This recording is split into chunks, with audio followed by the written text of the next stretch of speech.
Hi guys, welcome to the brand new Jaguar I-PACE. This is Jaguar's first fully electric car, first fully electric SUV, although it's more of a crossover than an SUV.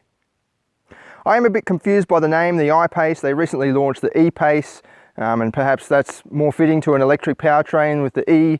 But anyway, it doesn't really matter about the name. This is a awesome job by Jaguar to launch it so quickly. In fact, it's beat all of the German rivals. So Audi is just about to launch the brand new e-tron in Australia, which is kind of a similar segment, mid-size SUV, similar to the Q5, but with a fully electric powertrain. And then Mercedes-Benz will launch the EQC, which is again a similar sort of thing, mid-size SUV class, kind of like the GLC, an electric version of the GLC, but it's quite different. And then BMW will launch the iX3 a bit later on. The BMW iX3 looks pretty much the same as the X3, while all the rest of them, like this I-PACE, go for a very bespoke design. Obviously design is a subjective thing, everyone's got their own opinion on what looks good and what doesn't, but I think most will agree this does look quite fetching. Jaguar Land Rover has been coming up with some awesome designs in the last sort of 5 or 10 years, and I think the I-PACE is no exception. It kind of looks a little bit like the Lamborghini Urus in terms of the side profile, in my opinion.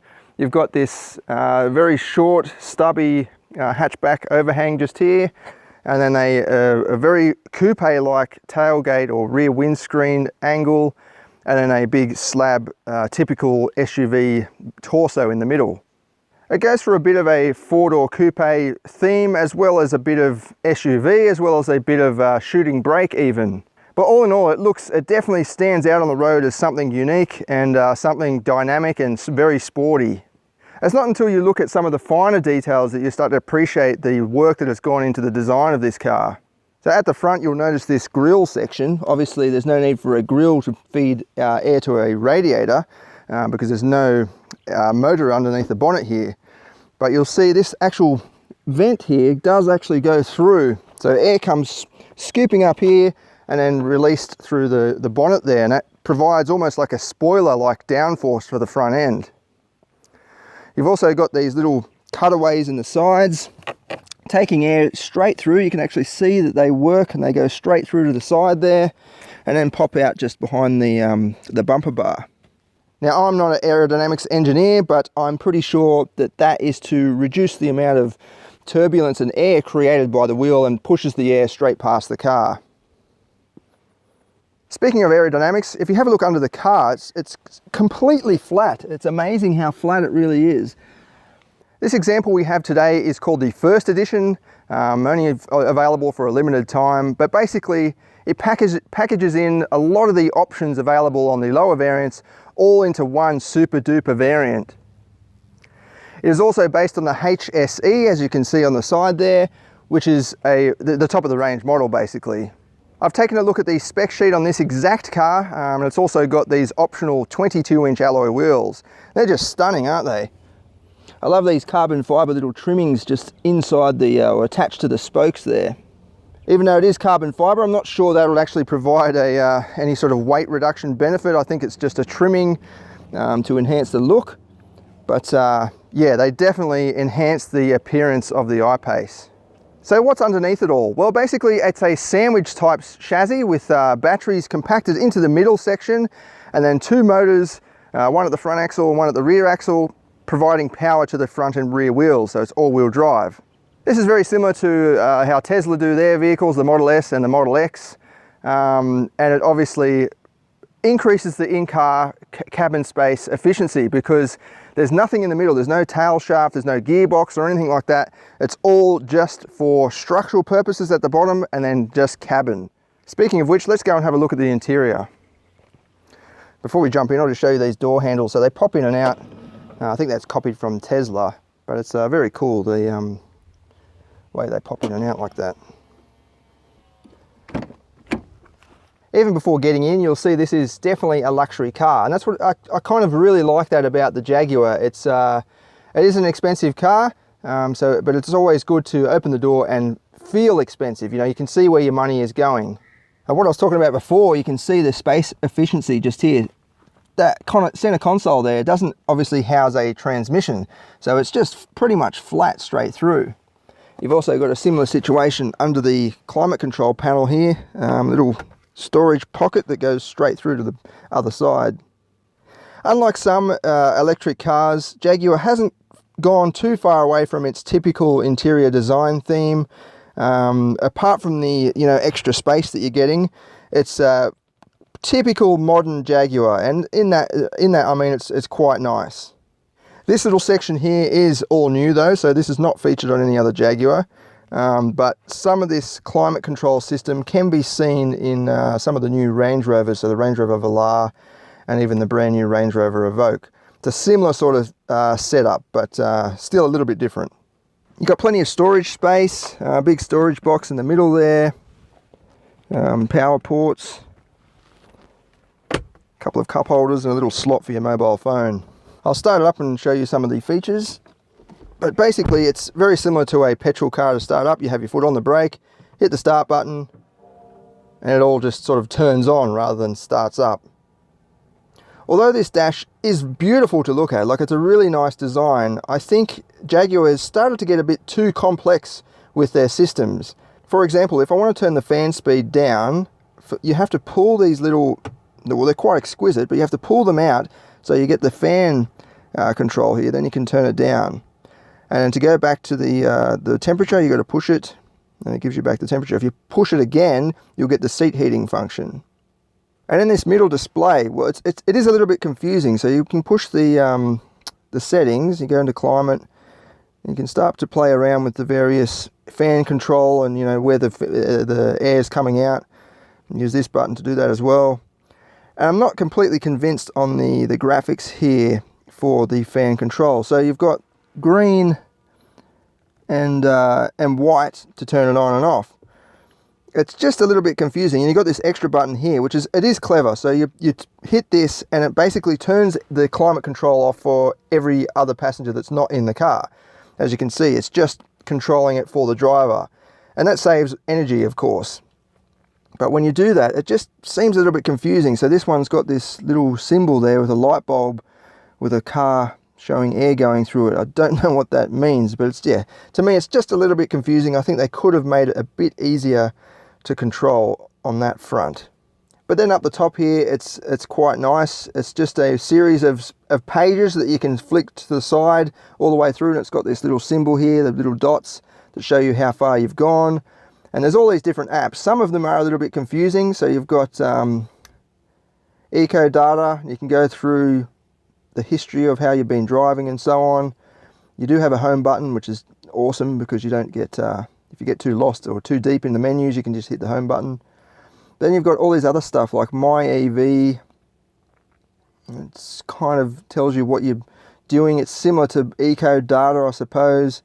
You've got web browser, but then you've got live, which is it uses the internet to get traffic and news and things. And you've got this dynamic eye menu, which you can only put in when you've got it into dynamic mode. And you can change the steering and suspension and so on. There are a lot of options to choose from, in other words. ASI Suite, I don't actually know what that one is. That's the all surface control.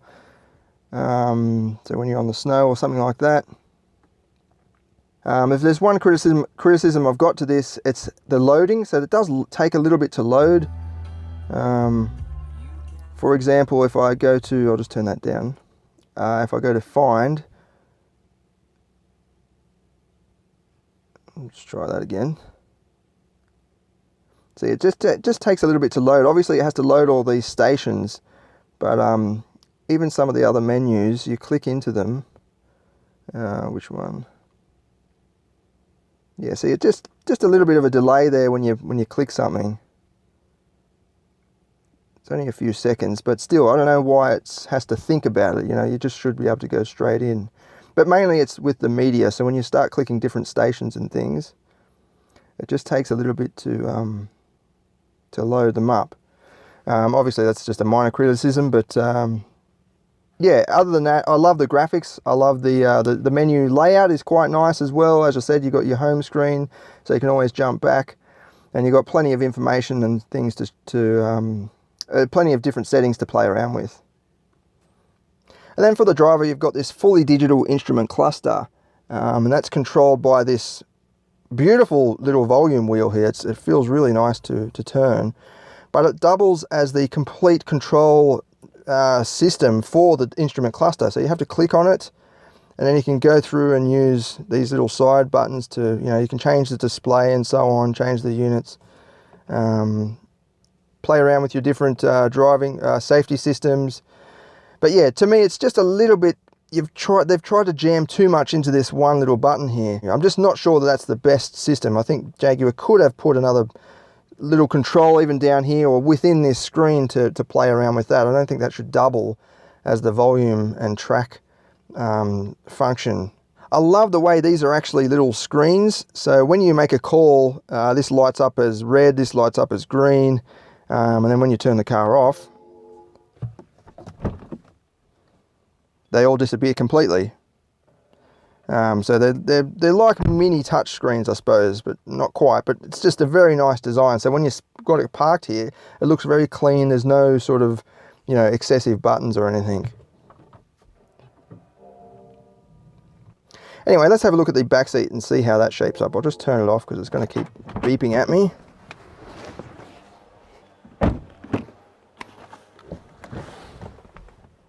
Plenty of room back here. Being the first edition, this comes with a completely glass roof, which extends all the way to the pillars pretty much. It's just, almost a complete glass roof. It can't be opened, obviously, as it's just one glass panel. But yeah, it definitely livens up the interior, and again, enhances that luxury feel of the car. You've got your own climate controls back here, and the little vents in the pillar there. And you've also got some power sockets down below. Passenger space is more than enough. For me, I've got my seat in my normal position, and I've got plenty of room, more than enough room. I can actually move my feet around and things and still have room left over. Headroom is also pretty good. I've got the camera on my head as well, if you keep in mind that. It's not actually that much higher than my head though, but it's not getting close to the roof there. I think if you didn't have the glass roof, it might actually come a little bit lower. The ceiling, I don't actually know. I haven't driven the one without the glass roof. But for me, there's definitely enough headroom. You've also got a little console for two outer passengers, cup holders and so on. And then in the middle seat, it's not too bad. It is firm, as middle seats usually are.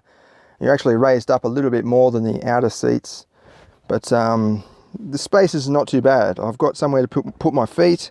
I could even put them up the top here if I really want to, and then the side passengers will still have plenty of room. We'll have a look at the boot space. This one's got the fully electric tailgate.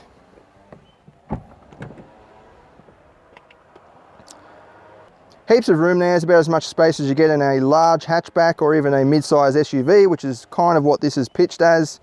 You've also got extra storage under here. Since there's no motor at the front, you've also got an extra storage space under the bonnet. And it does open like a normal conventional bonnet. It's got the little cable situation going on here. And then you have to find the little lever under there to lift it up. But here, this is mainly for the socket for your home charger. But still, you could put some little knickknacks in there and use it as some extra storage space. It is completely sealed off as well. So speaking of the power socket, this is a normal house or household plug in Australia that can be plugged into any household, and then this module shows you exactly what the charge situation is doing. And this, of course, plugs into the side port here. I did have some problems charging this up at a public charging station at the Wollongong University. The socket didn't actually fit. I tried both of them. You've got this little pull-out bit that actually gives you a bit more versatility, but it still didn't work at the Wollongong station, but it does work in NRMA charging stations. So I did go to one at Mittagong and it plugs straight in just fine.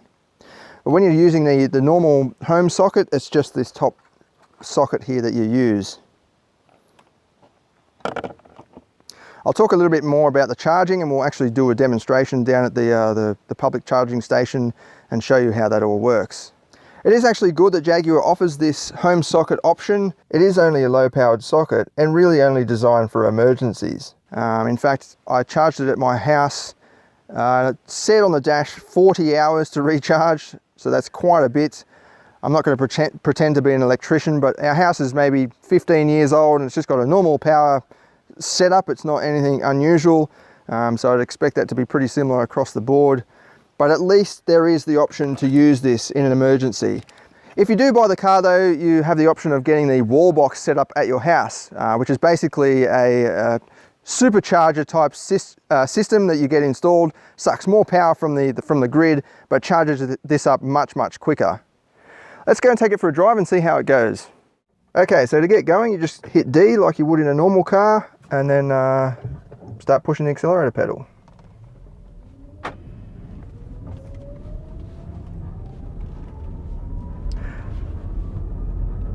What are we playing with exactly? Well, there's two electric motors powered by a 90 kilowatt hour battery, providing a maximum output of 294 kilowatts and 696 Newton meters. Being an electric car means those figures are available pretty much as fast as you can hit the accelerator. So if you hit the accelerator very quickly, you'll get those outputs very quickly. It's always amazing when you first drive an electric car just how quiet it is inside, but then as a driver how immediate the response to the accelerator is. So it's exactly like a train. The more you push it, and it just responds straight away and gives you that exact corresponding amount of acceleration as the amount of angle you put on the accelerator. And that makes a big difference to the feeling of acceleration. So a normal petrol car will gradually build up speed. Even if you do floor it, it'll pick up speed gradually over a progressive line, whereas this picks up speed a lot quicker. So it suddenly ramps up to the speed that you want.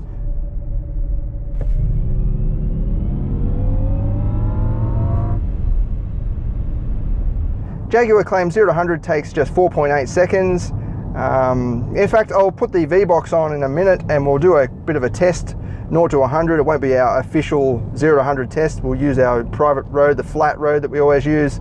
But I'll give you a bit of a demonstration on just how it goes in the real world with the V-Box strapped onto it. Not sure if you can hear that, but there are a couple of little rattles. There's a rattle up there on the ceiling and a little rattle in the dash. It's like a tray or a metal tray or something bouncing around just slightly. This is a very coarse road though. It's got a lot of little bumps and little undulations along it, so it's a good little test for overall refinement, I guess. But other than that, everything feels, whisper quiet, excellent build quality. Like all this trim, everything's leather, everything feels like a quality product. It might even be, those rattles might even be just subject to this specific test car. It might not be on all cars, obviously. On a full charge, the official rating is 470 kilometers. Although when you charge it to complete 100%, it says on the dash here 390 kilometers. Or 400 sometimes, I don't know, it's a bit different. It's got to do with whether you've got the aircon on and things like that, but I haven't seen it say 470.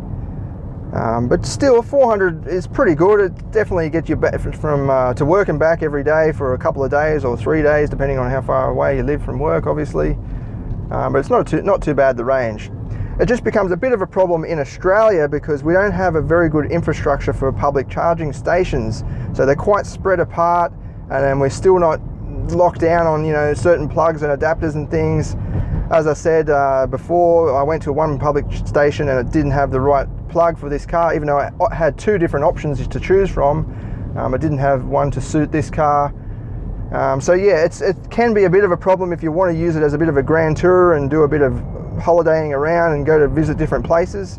But as a commuting car, it's totally fine.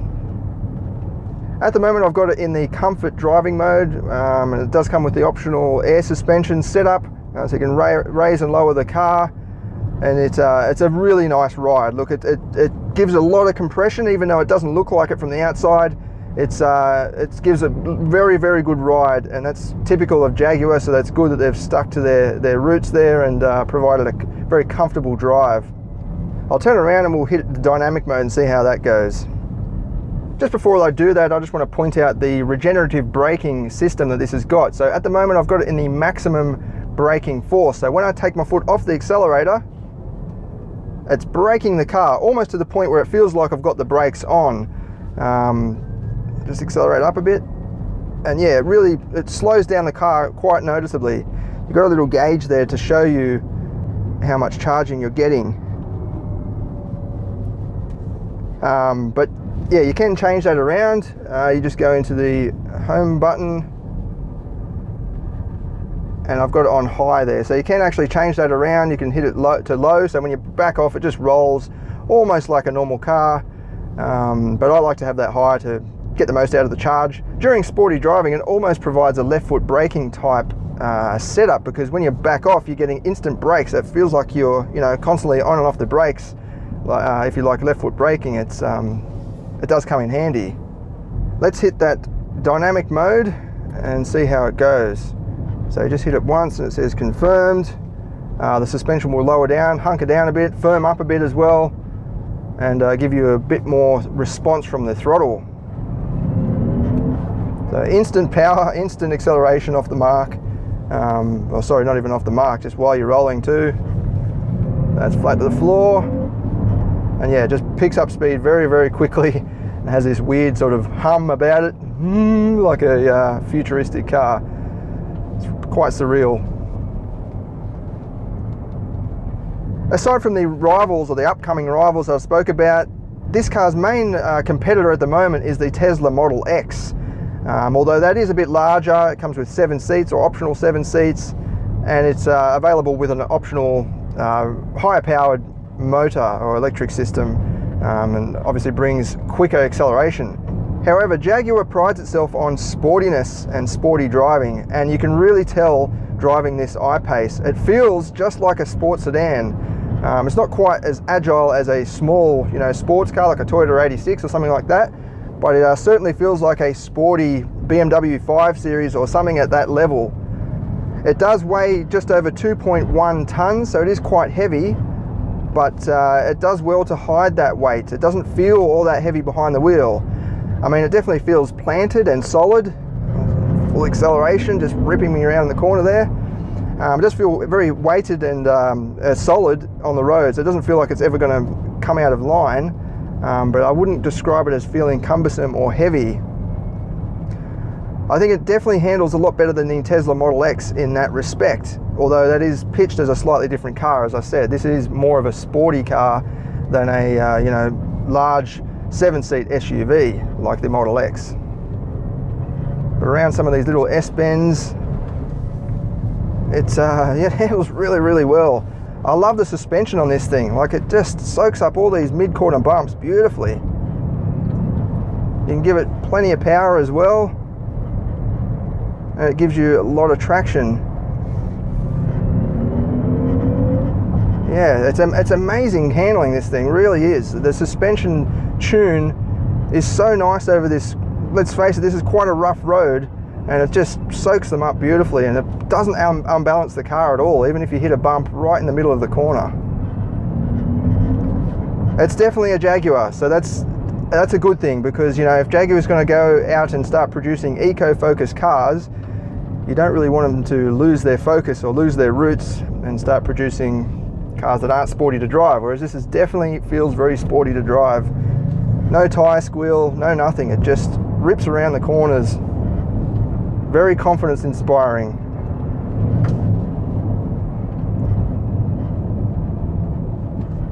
Yeah, beautiful job, Jaguar. This is, it definitely feels very, very sporty, hangs on beautifully, but probably most importantly is it feels encouraging. It wants to turn around corners. It doesn't feel uncomfortable in corners. It's sort of egging you on, saying, yes, go more corners, please. It feels in its natural habitat, in the bends, in other words, unlike some electric vehicles on the market at the moment. Even coming down around here, there's no tyre squeals. Doesn't even feel like it wants to begin to tyre squeal. In fact, I don't want to push it any harder. It's just, yeah, it wants to just keep hanging on and on and on. Clever four-wheel drive system, obviously figuring out where best to send the power. But yeah, it feels very sure-footed, but at the same time, a bit playful and, you know, encouraging. As I said, it feels like it wants to go around corners, so that's nice. But for me, the most impressive part, aside from the instant power, is the suspension setup. It really, like, this is pretty terrible road. I like bringing cars down here to test them out, to try and uncover some imbalances, especially when you're comparing two different cars in the same segment. You can see how one handles through here and compared to a rival. But this is just soaking them up beautifully, soaking up all these bumps beautifully. It doesn't feel uneasy or nervous or anything. It just, yeah, irons over them almost.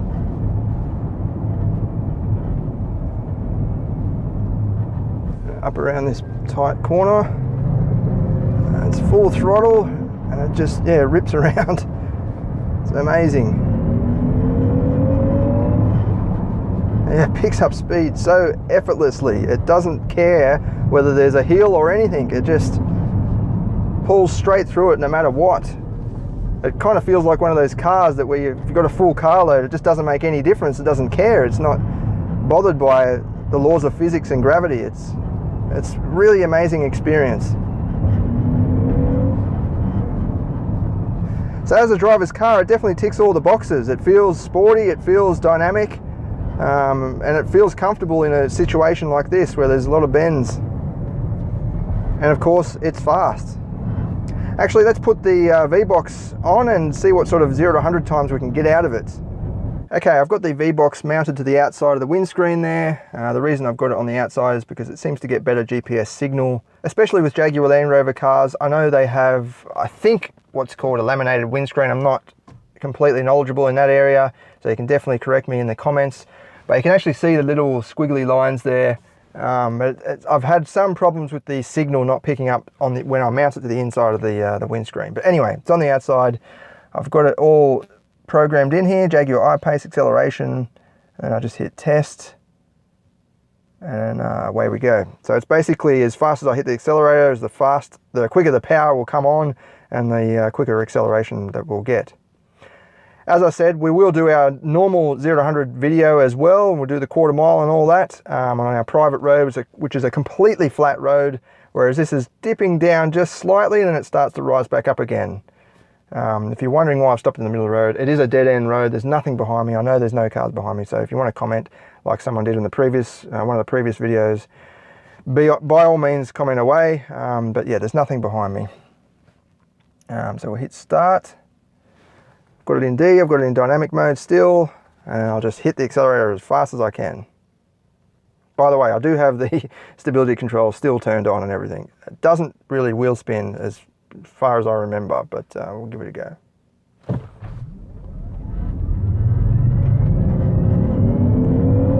And that's 100. So that looks like it's done 4.8 seconds, which is exactly what Jaguar claims. I'll just slow down and pull over. Can have a bit of a look. So you hit reset, then you go to details, 4.79 seconds. So that's pretty much bang on what Jaguar says. However, that is on just below half charge. I'm not entirely sure on how Jaguar's battery system works, but I know Tesla, you have to have the battery fully charged to get the best acceleration out of it. Whereas cars like the new Porsche that's coming out, the Taycan, Porsche is boasting that you'll get the same acceleration throughout the whole battery charge range. I also spoke to Hyundai, one of the leading technicians at Hyundai, about their Kona EV, and he said that the battery system will provide the exact same power and same acceleration throughout the battery charge range, except the last little bit. He said that it sort of goes into a safe mode where it doesn't give you maximum power right at the end of its charge level. But anyway, I don't know exactly what Jaguar system, how it works. I'm going to have to read the full specifications and provide more details in the written review on the website soon. But that was at just below half a charge, and it done 4.79 seconds, which is pretty awesome in my books. It actually feels a lot faster than that. It feels like it does it in about 4 seconds flat even. Because yeah, it just gets up and goes with no hesitation and really pushes you back into your seat. In fact, yeah, it almost feels like it dips into the 3 second zone. I've driven some McLarens and Lamborghinis, and it feels pretty much as fast as those cars. It just suddenly takes off. We can do another run if you like, and I'll see if I can get it any quicker, but I'll save the full video with the 0-100 runs, and I'll make sure the battery is charged up as high as we can get it when we get out to our private road and do the test there. But this is not our official times, but I'll give you another run anyway, just for entertainment's sake. So start, indeed, dynamic mode still on, and I'll hit the accelerator as fast as I can.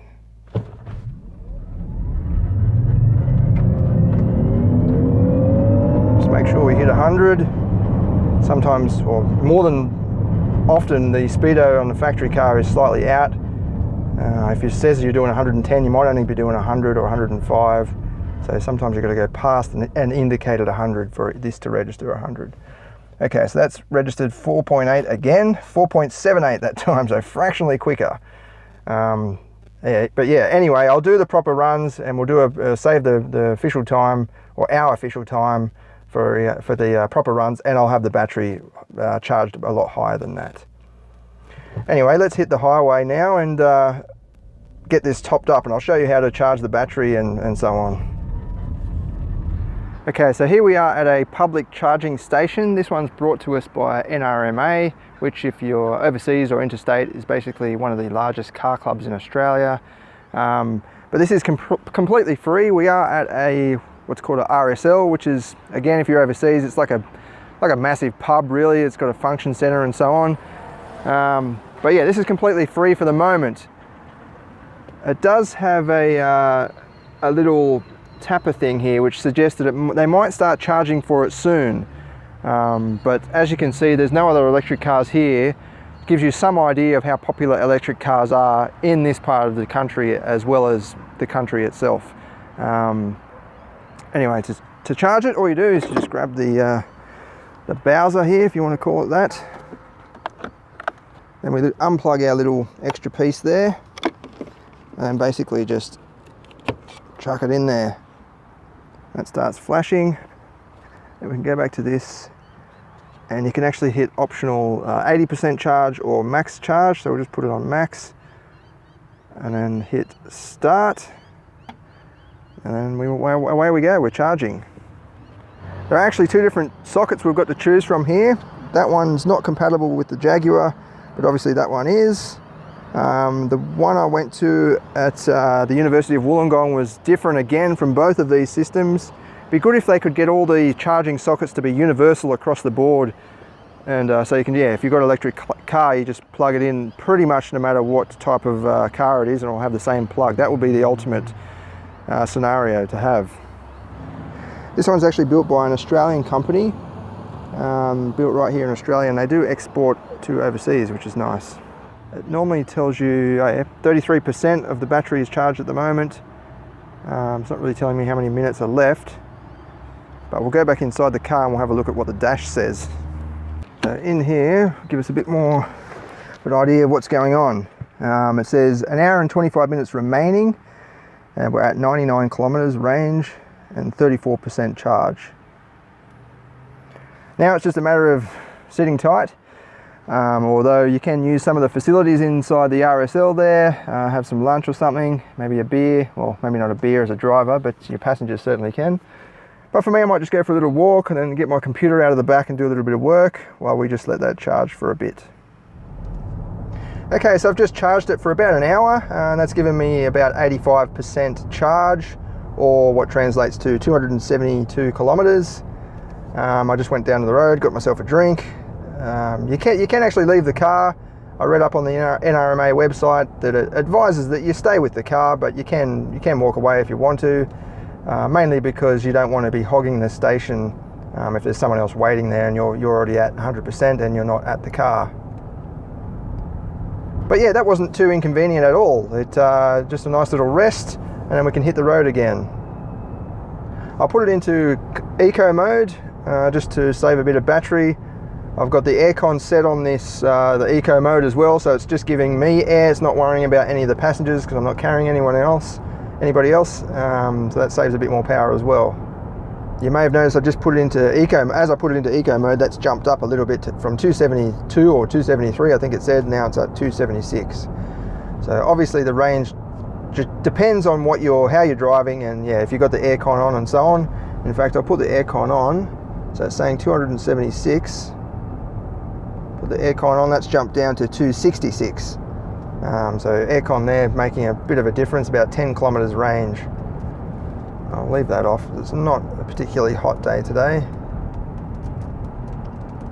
I'm not sure if it's optional on the I-PACE. I think it is, but maybe standard with the first edition variant, but it's got really advanced LED lighting. It's really cool at night time. I don't know how to explain it, so I'm going to show you instead.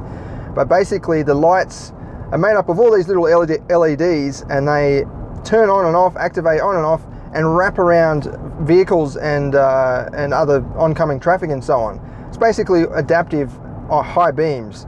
So as you're driving along, it'll not cause any sort of glare for the oncoming passengers, but it will light up the darker spots. So you'll see a big spray of light off to the side of the car in front of you, but it will be dark right around the car in front. It's really cool to watch and see how it works.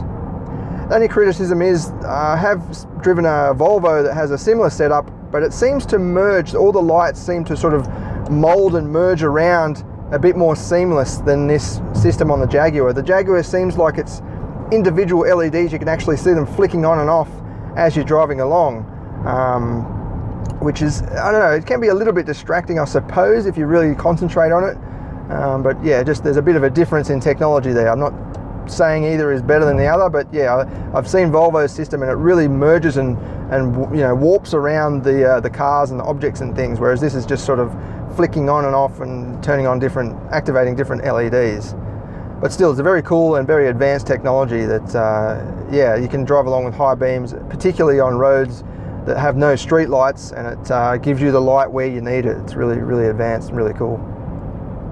Just as I was pulled in there charging the car, a Tesla Model X turned up, and I had a good chat with him, and it sparked a new thought that I had. The electric car is bringing back the original motoring enthusiast. So these guys it was just an old couple with a brother or something like that, and they were going for a drive simply for the sake of going for a drive. And what they did was map out all the charges that they could use, and then just go for a drive and use those, stay overnight somewhere and use a destination charger and so on, and just simply go for a drive for the fun of going for a drive. I think that seems to be lost. That used to be a bit of a pastime back in the 60s and 70s when petrol was obviously a lot cheaper. But it seems like, yeah, it made me think maybe the original motoring enthusiast is coming back, where you just go for a drive for the sake of going for a drive. I think that's pretty interesting. Overall, it's a beautifully finished car. It handles really well. The performance is excellent, and I love the design. The design is just probably the star feature of this car. It really stands out, particularly against some of the other common electric vehicles. My minor criticisms are just some of the infotainment and climate, as I was talking about. It's just a little bit too complex. They could tone it back a little bit. I hope they're not going and doing what Lexus seems to be doing. They come up with these really advanced and got that wow factor in technology, but sometimes just functionality is not the best when you're driving the car. As a piece on its own, it's definitely spectacular, but I think this climate control module and this little dial that controls the entire instrument cluster, it's probably pushing it a bit too much. But yeah, every other area of this car is fantastic. I think this is a great first jump out of the gate for Jaguar in the electric vehicle market. It'll be now up to the common German rivals to try and catch up. I will be putting together a more in-depth review on the website, performancedrive.com.au, written review, and I'll go into more of the details. I'll check some more of the specs as well and do a bit more research. And of course we'll do our usual 0 to 100 video test as well. Until then, thanks for watching.